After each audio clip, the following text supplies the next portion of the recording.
Hey everyone, welcome to Almost Cancelled. I'm Peter, that is Connor. This is our weekly TV news video. It is not a review of the Siren double pilot, and that's okay.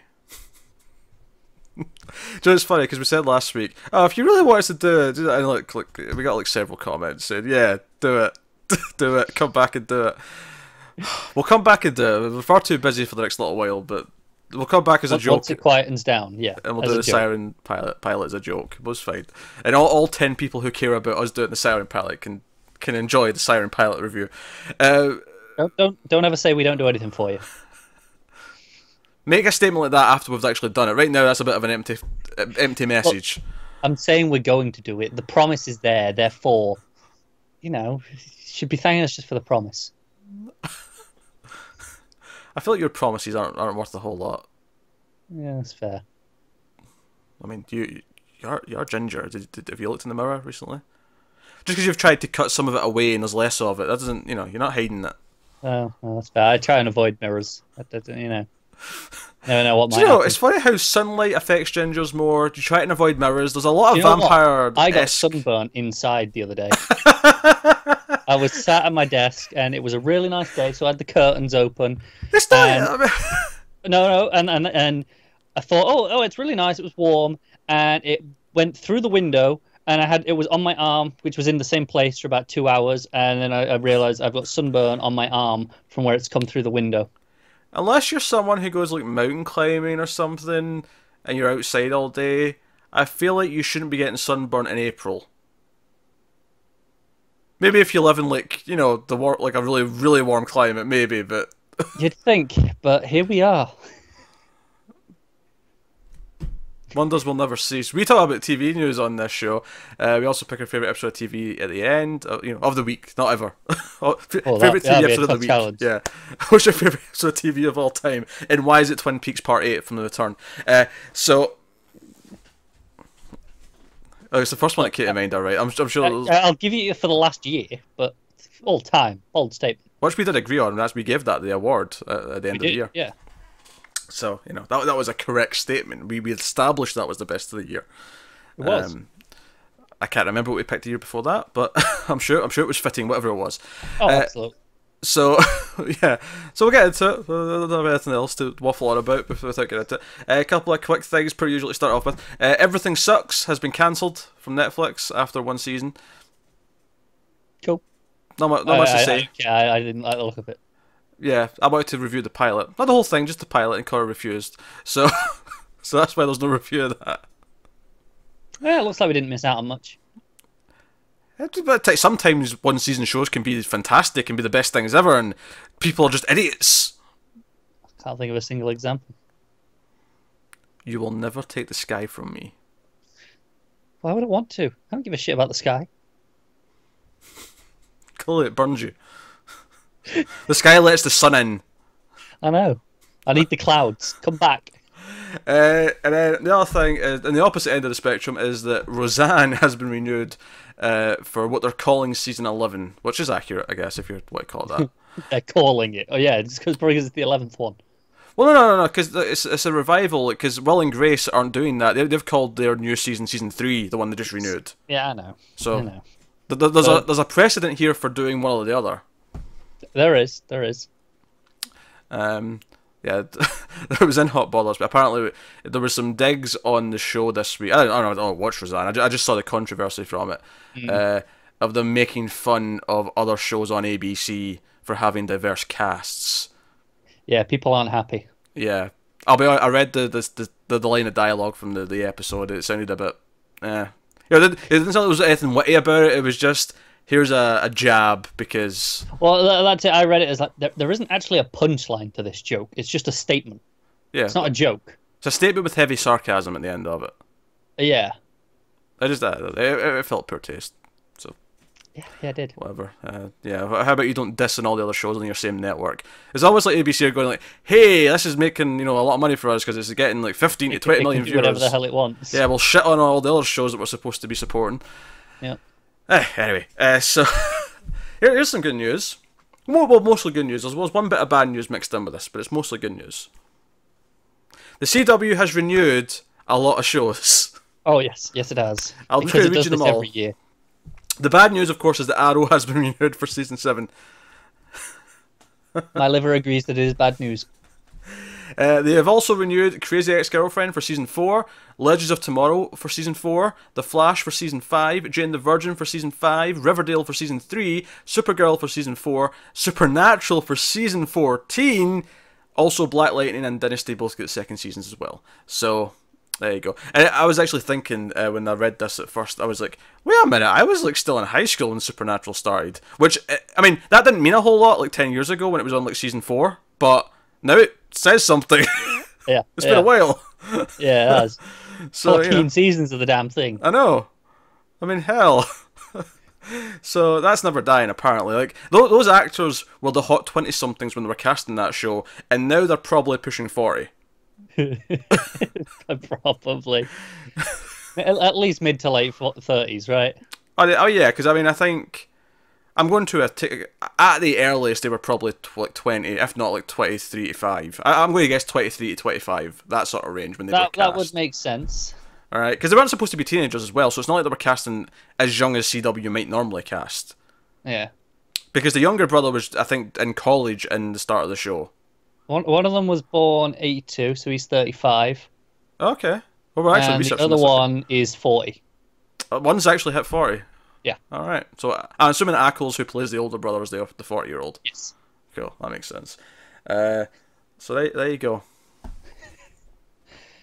Wow. I wonder. Just on the stuff in general, I believe Jane the Virgin season 5 is its last one. I think 4. they said 4. Yeah, 4. 4 is its last one. So obviously this is all good news. iZombie's missing. They did mention that iZombie and the other mid-season replacements they've not mentioned yet will be decided in May. I'd hope it gets a 5th season just to have a nice round 5 seasons. I agree, but I'd be my hope. I think May makes sense because a lot of these they're still airing. They're waiting. They've not had as much time to air as all the other stuff, so they're waiting to get a bit more data. I'm sure. Yeah. It's not uncommon. But obviously, I'm glad about all the other DC shows. Excited for Legends and Supergirl and Flash and Black Lightning. All good news. Also, a bit of additional news on Legends, actually. Obviously, we spoke last week or maybe 2 weeks ago that Constantine was going to be a regular, and Season 4 should it get renewed, which it now has. We have another regular, another person's been bumped up. Ava on the show, played by Jess McCallan, is now a season regular next year. So that's also cool, because we like her a lot. Yeah. Have you watched this week's yet? Not yet. No, okay. Me either. But I know I'm seeing a lot of memes to do with her character. Really? Okay, that's interesting. Yeah. Well, I think next week's the finale. It is, yes. This week's is the penultimate episode, and then next week's the finale, so that's exciting. So now I'm excited. I wonder if I'll get what it is in the episode. Like, I've not seen any memes. I wonder if I'll get the moment and go, that's the meme. That's what they're using for the meme. I'm curious. But hey, so pretty good news. It does mean our Television from the Multiverse podcast that we do every week, where we talk about all the DC shows, gets to live for another year because there's actually shows to talk about for another year. So yeah. We're a full slate still. Yeah, we do have some off-season content, but that would get dry after a couple of years if there was nothing on. So there you go. I mean, foreseeable future is safe. Yep, all good news, and yeah. So, man. Yes, all good news and Arrow. And Arrow. Joe, the funny thing about that, I think seasons of TV are one of the things that make me notice like time is passing quicker than I feel it. Because I'm looking at The Flash going on to season 5 and I'm like, that can't be 5? That just started. Yeah, it does. I feel like it just started. It honestly does. I remember that backdoor pilot in Arrow being like a year ago, it feels like. It feels like that, yeah. It really does. TV makes time feel like it's passing super quick. Which is weird because when it's off, you're like, oh, time's moving slowly because I'm waiting for TV to come back. But bizarre bloody thing. Time. What a weird construct we created there. Yeah, we need a Wave Rider. Yeah, that'd be great. They go around fixing anachronisms, like your birth. Yeah, that sounds fun. So we'll move on to other shows. Here's a bit of casting for you. We're getting The Boys by Eric Kripke, based on the Gareth Ennis book. Obviously Amazon's doing that. They have cast Karl Urban in one of the lead roles. I like this because I like Karl Urban, as long as this doesn't mean he's not in the Dread show. Oh, of course, yeah. But I mean, this is a 10-episode season, and this is a cable show. Well, Amazon cable, close enough. Cable style shoot. Yeah, point being is that, he can do that and then like 10 episodes of a Dread show in the same year. Easy. Yeah. Easy. Eric Kripke, of course, the creator of Supernatural, funnily enough. He's still doing work, getting... I wonder how much... Of course he's getting work. His show's been on for 14 years. Well, sure, but I'm just thinking, like, does he even need to work? Like, does he just, like, even if he's not actively involved in Supernatural anymore, I'm sure he still gets, like, royalties because he created it. Probably, every episode, yeah. Yeah. Because even like when they air reruns of stuff, they still that's I remember that from like Larry David still making money from Seinfeld. Well, every time they air an episode, is like, here's a penny, but adds up. That band that did the Friends theme song is rich based on the reruns. That's pretty funny, actually. Yeah, it's pretty funny. Just do a theme song for a hit show. Which always makes me laugh, because the How I Met Your Mother theme song, the showrunners, the creators, put it's their own little side band and use their own song for the theme tune. So it's like double money. That's very smart. That's very good. Yeah. So here, Urban will play the boys' leader, Billy Butcher. If you remember, this is about like a team of vigilantes who go after superheroes who are maybe overstepping their boundaries, kind of thing. Mysterious, brutal, with a personal but secret agenda, Billy Butcher approaches Huey, claiming to be a shadowy government operative. Butcher capitalizes on Huey's rage over his girlfriend Robin's accidental death at the hands of a superhero A-Train, and enlists Huey as part of his plan to bring down the superhero franchise. So he's got some motives that are unclear, and he's not really who he says he is. So Cool. I like Urban. See it. Yeah, me too. Kripke's made some good stuff. That's went on maybe too long, but It's not entirely his fault. no, it's not. I'm sure he's happy about it. Hey, more money, innit? Yeah, he's lying in a bed of money. Yeah, like you wouldn't do the exact same. Oh, yeah, you take my idea and stretch it out for 20 years. If you're paying me for it every year, I'm fine. Yeah, exactly. Go for it. So that's cool. Next up, Paramount Network has given a pilot order to a show called First Wives Club. Half-hour comedy from Girls Trip co-writer Tracy Oliver. And it's a project based on the popular 1996 film from Paramount Pictures. It marks the first pilot order for Paramount Network, and they just launched in January. They changed from Spike. Which is funny, because I remember for like a whole year we knew this was happening, and we kept having to say, Spike's turning into Paramount in January, and now we're actually past it. I feel weird. Oh, it's here. And this is where, the first pilot order, it was the first pilot order as Paramount. I mean, they had plenty of pilot orders planned for when they turned into Paramount. No, that's incorrect. This is for Paramount. No. Did they not? No, everything was straight to series. Was it all straight to series? This is the first pilot order they've had. Okay. The article specifically pointed out this is the first time they've ordered a pilot for anything. Okay, I thought it meant specifically since they became Paramount. No, this is just in general. They've Really? never ordered a pilot before. This is everything's been straight to series up until now. Fair enough then. That's my bad. So, like the film, which starred Diane Keaton, Bette Midler, and Goldie Hawn, the series was based in New York City. It will follow a group of women who will band together after marriages fall apart, who find strength in their sisterhood, and of course, a little revenge. If the revenge is like properly try to kill their husbands, I could see a great little comedy coming from this. Otherwise, it's probably not for me. I agree. If they're actually out for blood, I could see the fun. That could be fun. But hey, so moving on, Amazon is developing a series based on a movie as well, A League of Their Own, which is a baseball movie starring Tom Hanks and Gina Davis. It came out in the early 90s, I believe. Based on a true part of history, although I don't think I don't know if the characters themselves were actually based on real people. They might have been, but so the half-hour comedy is not supposed to be a close adaptation of the movie, but rather a modern take on the story. It is not expected to feature characters from the original, but will follow a new version of the Rockford Peaches during their first season of the All-American Girls Professional Baseball League in 1943. Cool. I like sports movies. They could make a fun sports series out of this. Yeah, I'm hit or miss, but maybe. All right. I got nothing against it, but I'm never going to be excited for a sports movie or sports show. Yeah, I would never say I get excited for them unless there's like talent involved, but there's a lot I actually quite like, despite the fact that I don't give a shit about sports, bizarrely. Yeah, fair enough.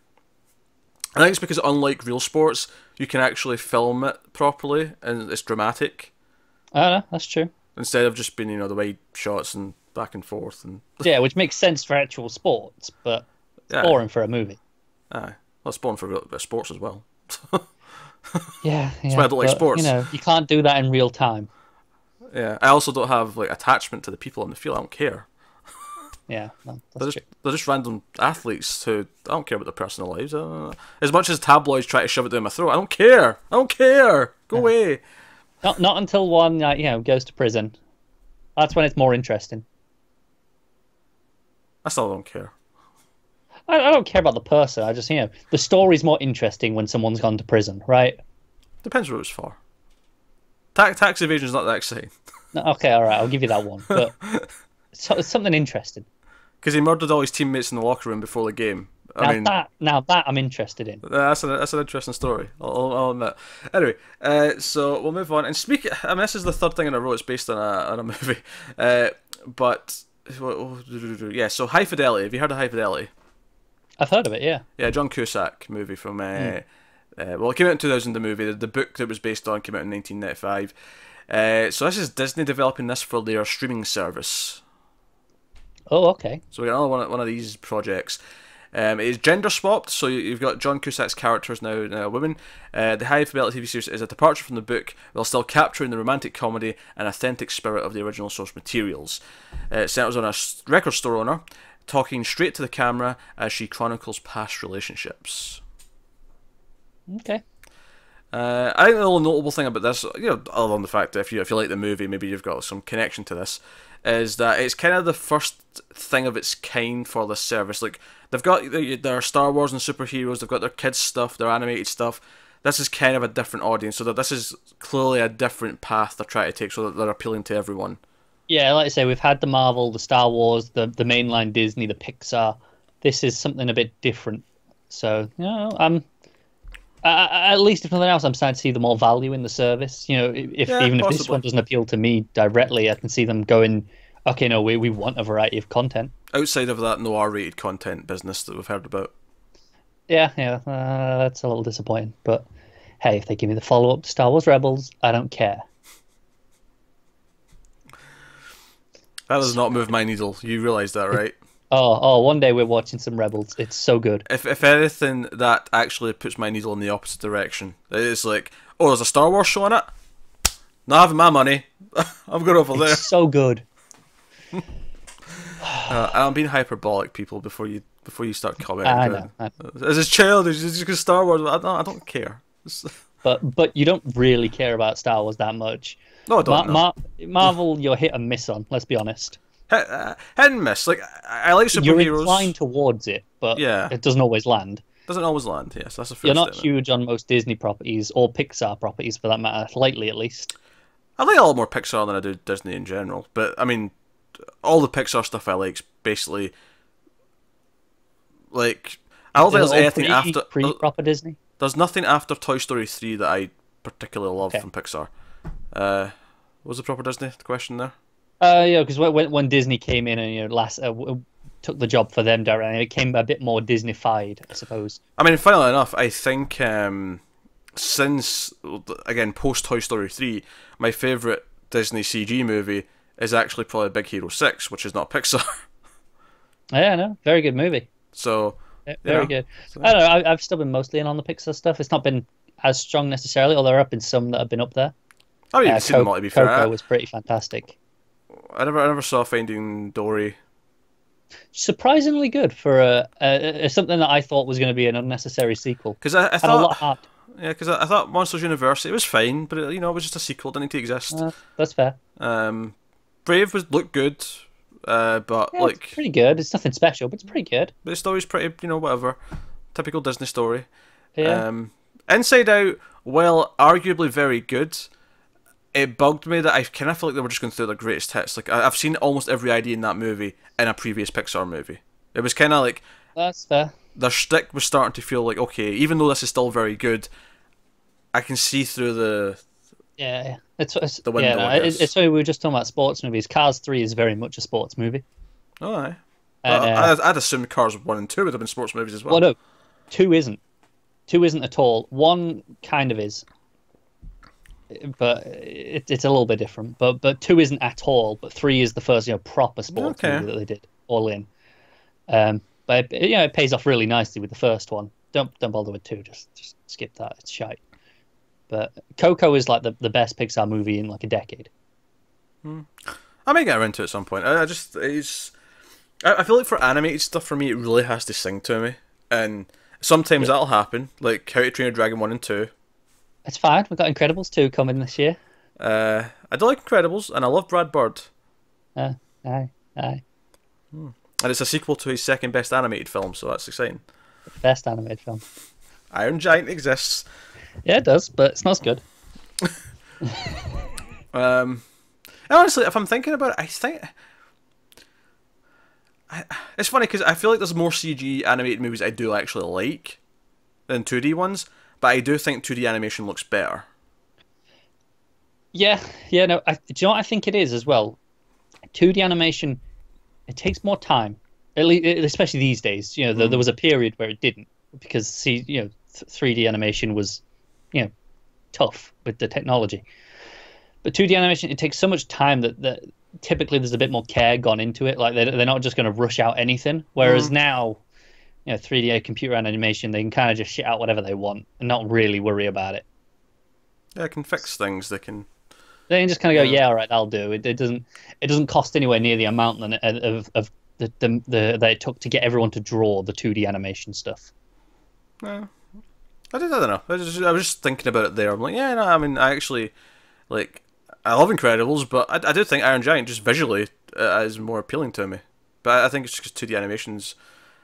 I don't know. It might have more of a style, admittedly, but then Incredibles are still relatively early in the 3D animation cycle of life. It wasn't fully developed yet. Sure. I'm even modern stuff though. I think, like, give me a nice moody episode of Batman the Animated Series versus, a CG. I mean, like I say, there's tons of these CG animated movies that I love, so I'm not disputing the storytelling or the.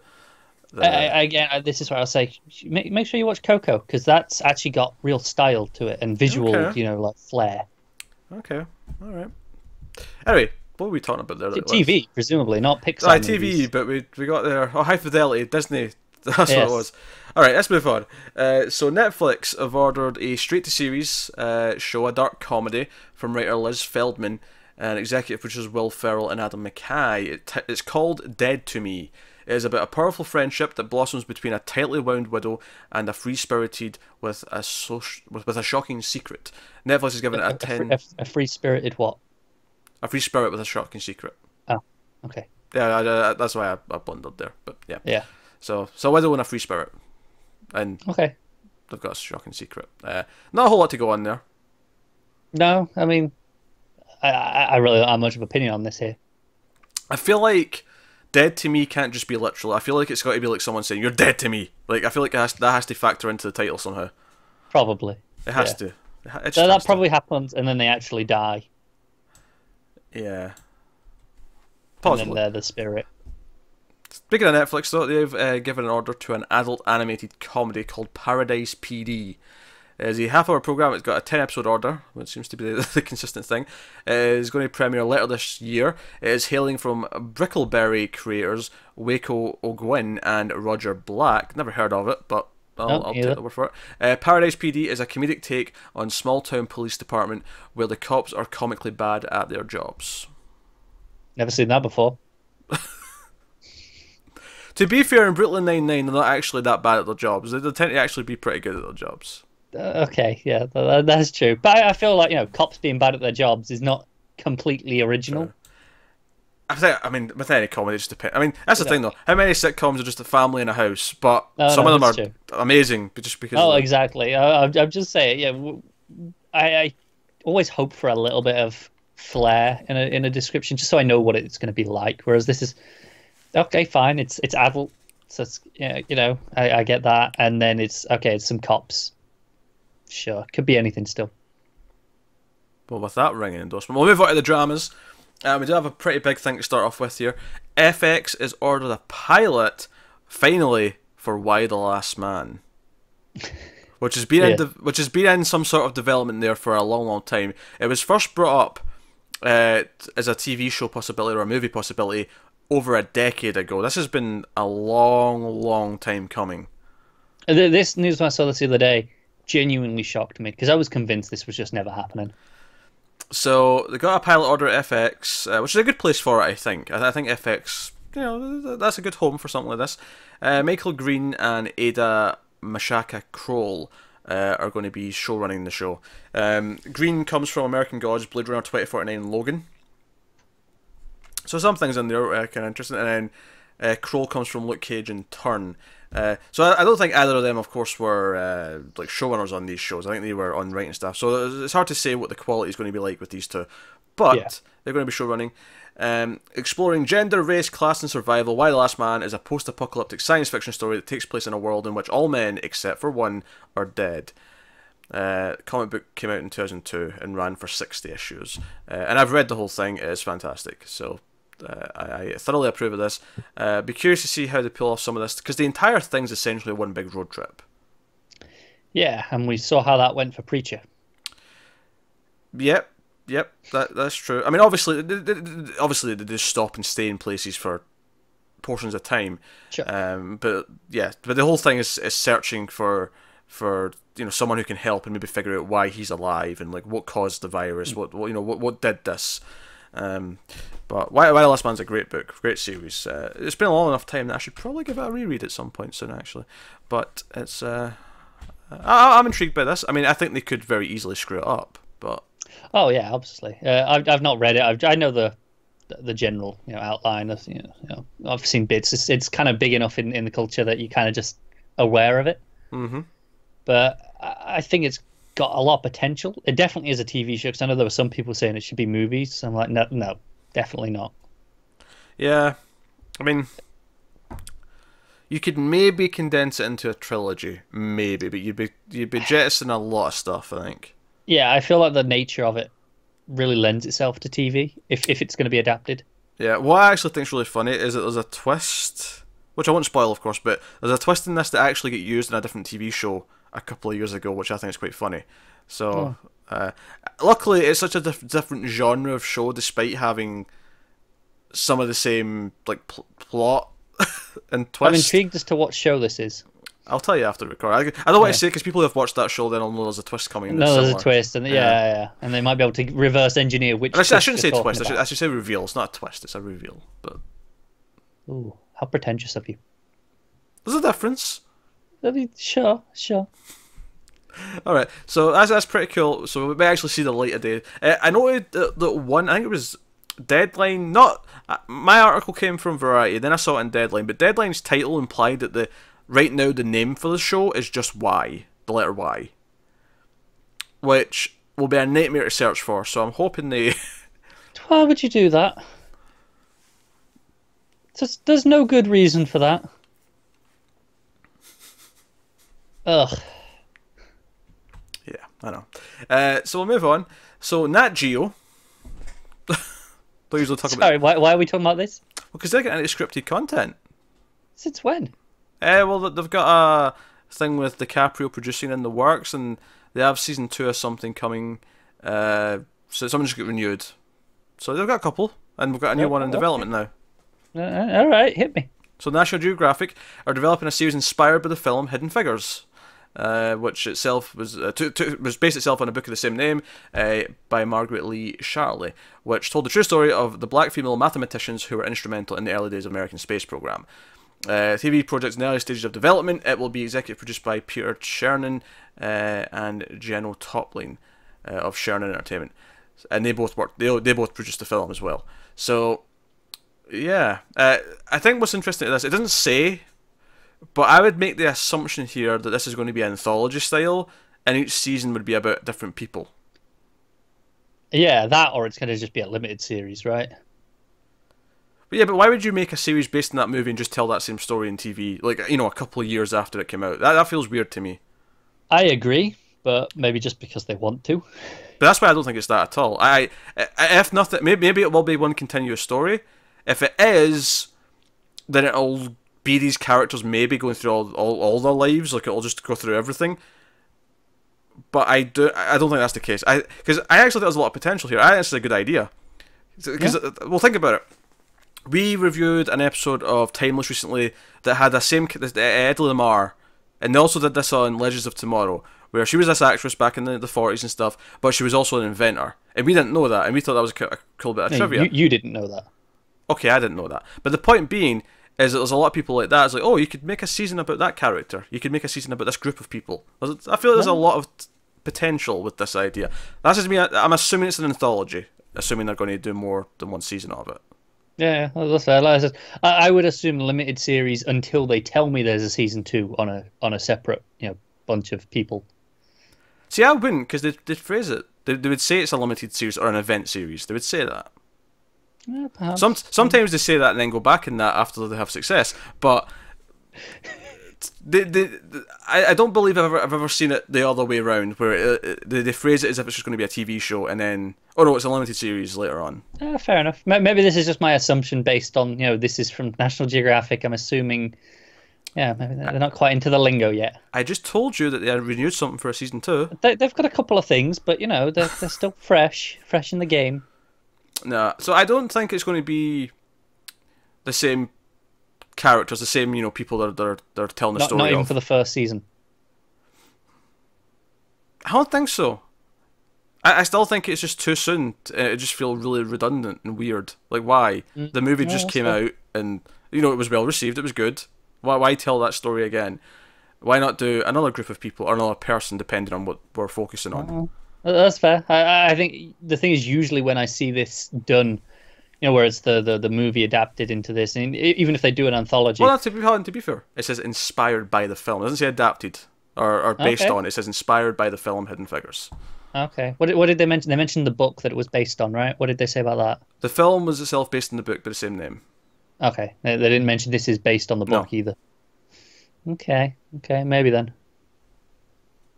Connor's just been wrong a lot today. That's fine. Hey, look, I haven't got this in front of me. I'm going from what it sounds like on first read or first listen. And yet you fight me like you do. You fight me like you know something. Just making you defend it. Next up, Fox is developing a supernatural drama with a Latin musical twist. I'm in. It's called Forte. And the project is set in Miami, where magical beings have lived secretly among humans for decades. 2 rival nightclubs will set the stage to explore American society through the tales of unrequited love, the perils of greed, and the power of musica. Yes, musica, not music. Musica. The series is based on the Columbia format, Cumbia Ninja. I need to watch Cumbia Ninja, and I need to watch that too. I love how that sounds like come and be a ninja. It's not. It's Cumbia Ninja. Yes, but Cumbia Ninja. Come on, be a ninja. Oh, I love this. This sounds insane. Also, is there ninjas in this? Is that what that's telling me? I hope so. Ninjas improve everything. Ninjas with the supernatural elements and Latin music. I don't know what to expect from this. This sounds like someone just put a bunch of random concepts into a pot and stirred it and went, okay, here we go. Here's your show. Pretty much. I can't. I'm not seeing a buddy cop though. They're branching out. Fox have realised that all their shows keep getting cancelled too quick because they're all not performing. They have to branch out and do something else. And they've landed on Ninja Supernatural Latin Musical. Yeah. What's the bet? And this is way more bland than we're making it sound. Oh, almost certainly. Yeah. But hey, until they show me it, I'm down. And I don't know if it actually is a musical. The way they're phrasing it sounds like music will be a part of the show. It'll be like all these nightclubs, but it won't necessarily be singing and dancing. And I kind of hope it is a musical. Just go for it. I know you will, but I mean, well, it's working out for Crazy Ex-Girlfriend, right? That is true. So why not? Cause what? We ended that last bit with you saying why not, and it's been like 5 minutes for us, but I haven't been quite that long. An exaggeration. Not like 2. Well, the point is there was a break. You went and got a drink. I did, but it doesn't take me that long to pour a drink. That's about the size of drinks you have. Shut up. That was an alcoholism joke. Anyway, so next up, we have Kenneth Branagh, or sorry, I'll say it, Matt loves to say it this way, Branagh, So Kenneth Branagh will star and produce in A Gentleman in Moscow, a TV adaptation of the Immortals novel. I assume this is a limited series. That sounds like a limited series to me. Yeah, but are they not specifying, are they? Well, yeah, but this is a European company. They're a bit more wishy-washy with their terms. They are, but I just want to point that out. Because Entertainment One, yeah, they're being wishy-washy. Like, I know how to read the dialect from the different sources of information. Alright, fine. Look, I will give you this because I don't see Branagh signing on for multiple seasons. Because he's Branagh. Yeah. So he will produce, and Tom Harper from Peaky Blinders will direct the show. Set in Russia, starts in the 1920s and spans 30 years. It tells the story of a man ordered to spend the rest of his life inside a luxury hotel. Well, that sounds alright to me. I'm down. Well, I mean, obviously this doesn't apply to the time period, but I mean, if you say luxury hotel, okay, have they got good internet? I mean, it's a hotel. Presumably they've got a pool. A pool, yeah. Yeah, you're gonna have internet because they got to deal with a full hotel's worth of people. And I mean, not in the 20s or 30s or whenever this was, obviously. Yeah, obviously. But on top of that, like, you know, lots of different people come out of the hotel, so you can still get to meet a lot of people if you want to. Yeah, I'm assuming I have, I'm all inclusive from there permanently. So. Oh yeah. Open bar, food whenever I want. I don't see anything wrong with this. I presume he was ordered to stay there for bad reasons, though. Like, you can't leave because you get assassinated or something like that. Yeah, probably protection. Either protection or it's like a nice version of house arrest for life. Basically, we're saying we're not that bothered by house arrest. Yeah, we'd live with it. It's fine. Well, we can thrive. It's an excuse to send other people to go get things for us because we're not allowed to leave. Yeah. So I'd miss the pub, but Well, you can drink at home. You're drinking at home right now, so shut up. It's not the same. Branagh will play the lead, Count Alexander Rostov. So. I'm down. I really like Branagh a lot. I think it's fine. I think the idea sounds fine. I don't know. It sounds like it could be incredibly dry. I'd love if this actually played with the hotel as a setting and like we got to meet all the wacky characters in the hotel and it was. I think I'm hoping it's a lot lighter than it probably sounds like it's going to be. That's fair. I think it depends how many episodes it is for that stuff as well. Because if it's only 6 episodes, probably not going to get much hotel. No, it'll be like Power Rangers Season 1, 56 episodes. Oh, I'm down. Alright, next up. CW has acquired... I should preface it. This is the last thing I've got. You've got one thing to add on after this. So, this is actually CW just acquiring a Canadian show for some summer programming. Okay. Right? The only reason why I'm bringing it up, because I thought it was a nice prime opportunity to make fun of who's in it. So, it's a legal drama called Burden of Truth. And it stars the veteran from CW series Smallville, Kristen Crick. She plays a big city lawyer who returns to her hometown to take on what she thinks is a simple case, only to find herself in a fight for justice for a group of sick girls. So I'm supposed to buy Kristen Crick's a lawyer, right? So that's the first thing that's wrong with this premise. That seems like a problem, yeah. That's a problem. So yeah, I know she's Canadian, so maybe I'll buy she's going back to her hometown. I actually didn't know that. That's funny. Yeah. I'll be honest, I very rarely know unless someone mentions they're Canadian that they're Canadian. They're basically just American, as far as I'm concerned. Sometimes unless they're French Canadian, in which case, well, yeah. If they've got a really strong accent, I might say they're Canadian, or I might think they're from like Fargo. Because Minnesota's right next to Canada. It is. It's right up there. And there is like I feel like Canadian is like a softer version of the Minnesota accent when it's strong. I'm with you. I only know that because a lot of the CW and formerly the WB, it all shoots in Canada, so a lot of them are Canadian. Yeah. A lot of them aren't though. A lot of them just move up there for the show. A lot of them do move up, but especially a lot of the supporting casts are Canadian. A lot. Yeah. She was a lead. She was a star, Connor. What are you talking about? What? Really? She was a star. Stars putting it on a bit strongly, like laying it on thick. Speaking of ex-Smallville people. Oh god. I happened to catch it because my girlfriend watches Lucifer. And yeah, I mean, we covered the first episode. I like it well enough, Oh, but she yeah, actually I'll take watches it every week.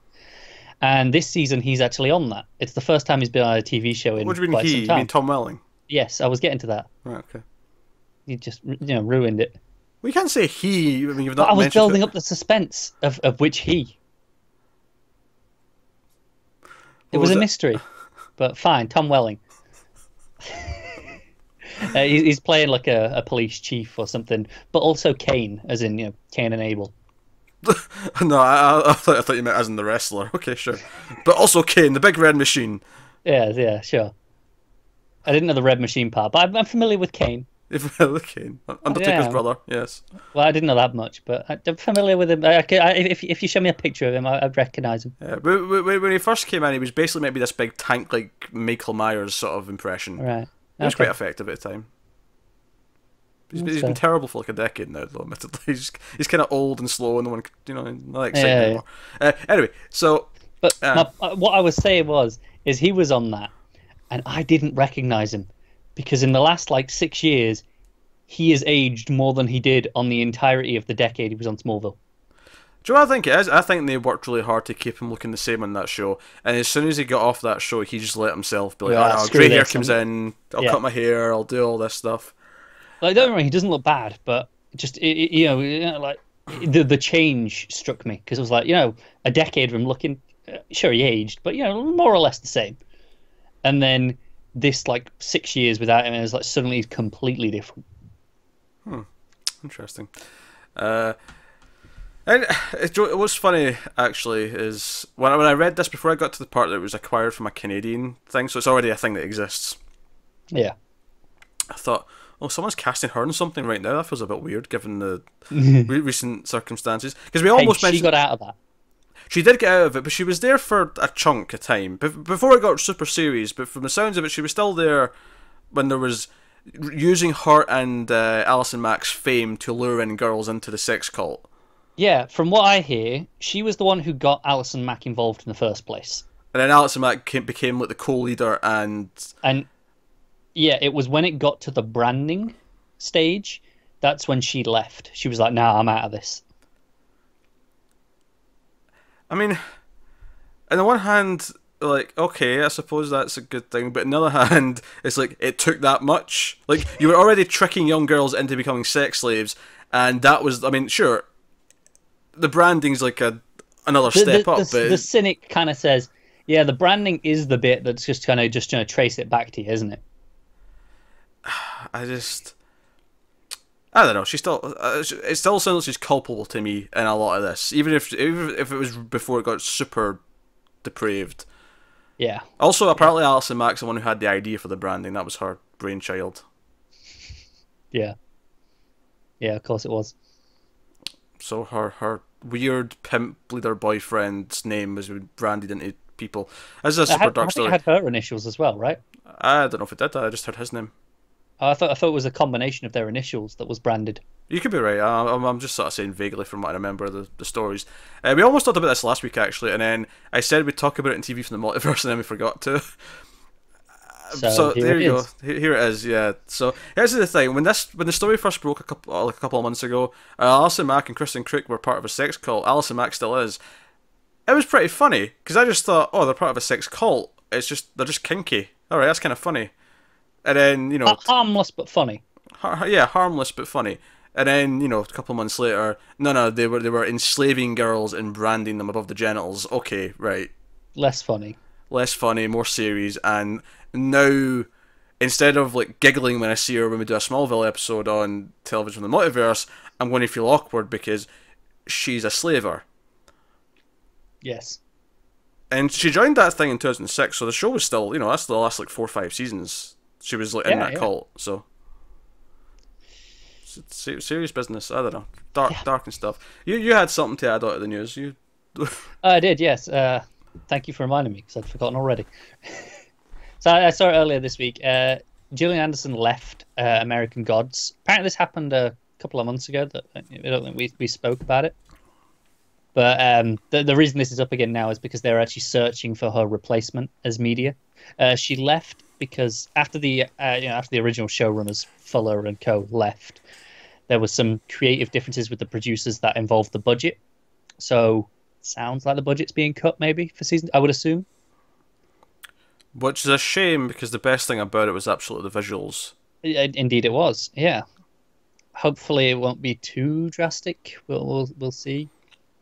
I was fairly lukewarm on it anyway. So hearing that there's showrunners leaving and there's like disputes with actors with the creative, like, with the the studio and whatever, does not fill me with confidence and excitement. I have to admit. Me either. It says here they're searching for a 20-something Asian woman to play the role of Media. I'm okay with them recasting Media in general because the concept kind of allows for it. Yeah. Like the way it's just this personification and can just, look however they want. So it kind of works. But it's not the best sign ever. Yeah. Oh well. That's news. So what we do now is we pick our favourite episode of TV of the week. A few things to pick from. We had the first episode back of Legion this week. So the review of that's up. You can go check out that. Yep. I was excited to come back. Obviously, we've been reviewing a series of unfortunate events where by the time this goes up, there'll be six of those up out of 10. So we're working our way through that. So that's pretty cool. Do you know what? That's really good progress for us. Six episodes in a week. That's not bad. Yeah. That's given the track record recently where we've been going one every other day, this has been going pretty well. Well, that's because we know we've got another Netflix show coming and we have to get it done in time. Yeah. The pressure's on, I guess, is what I'm saying. Yeah. So we're staying the course with that. Also this week we had another episode of The Terror. We had, of course, we didn't have a time list. That took a week off because of Easter, I think. And then did we have anything else? We had Shield, of course, last Saturday, Shield, or last Friday, but we reviewed it on the Saturday. So those are the options, unless I'm missing something. No, don't think so. So this is actually kind of tough this week because I feel like Legion was great. Yes. But Shield was also particularly great as well. Shield was pretty good. And that's not... It helps that we never really take the Netflix shows into account for these, because otherwise I'd be going, okay, which unfortunate events is kind of up there as well. Yeah. Yeah, that's been pretty good. I think we have to. Yeah, I think we have to leave that out. It's really hard to pick one of 6 episodes. I think that's the reason we always kind of discount the binge shows, because there's not just one in a week. We've done 4 to 6 maybe in a week, and it kind of blurs a bit. It does. It legitimately bursts, but especially this one where it's all 2-parters, where it's it's been 3 stories we've had. Yeah. So, what are you picking? I think I've got to go with Legion. As good as Shield was. Legion's something else. Legion has a cut above. Yeah. It's also exciting to have it back, so there's a lot going for it in terms of giving that the little boost of emotion. So, we'll go with Legion. That's true. No, that's true. Rest of the week. Yeah, I've been watching a lot of Archer this week. I've been rewatching it because the next season's due in a couple of weeks. So I thought, I could do with a rewatch before that starts, and it goes in so easily. It's you haven't seen any, have you? No. So the next season, because the last couple of seasons have been Archer's been in a coma, so they've been doing all these wacky things inside his head. So the last season was all this noir. This one they're doing this adventure serial style thing set in the in the 30s on this jungle island. Looks insane. He's playing like a seaplane captain with an eye patch. It looks like it's going to be a lot of fun. I'm just want to point out, I'm really looking forward to Archer coming back. You should really watch it. Wonderful. You would agree if you watched it. Maybe I will at some point. It's we good other things to do. Not as good things to do, you don't. I've got things. There's things to be done. Lots of interesting things. Anyway, that I guess that wraps up the show for the week. So I think it does, yeah. Let us know what you thought of the news in the comments below. Like, subscribe, all that stuff. Get us on the Twitters at mail_fuzz for channel updates. If you want to support the channel and the show, head over to patreon.com/mailfuzztv. There'll be a link in the description. But otherwise, that is us. So thank you once again for watching and listening. We always appreciate it. Keep watching TV, guys. Have you got any vanilla?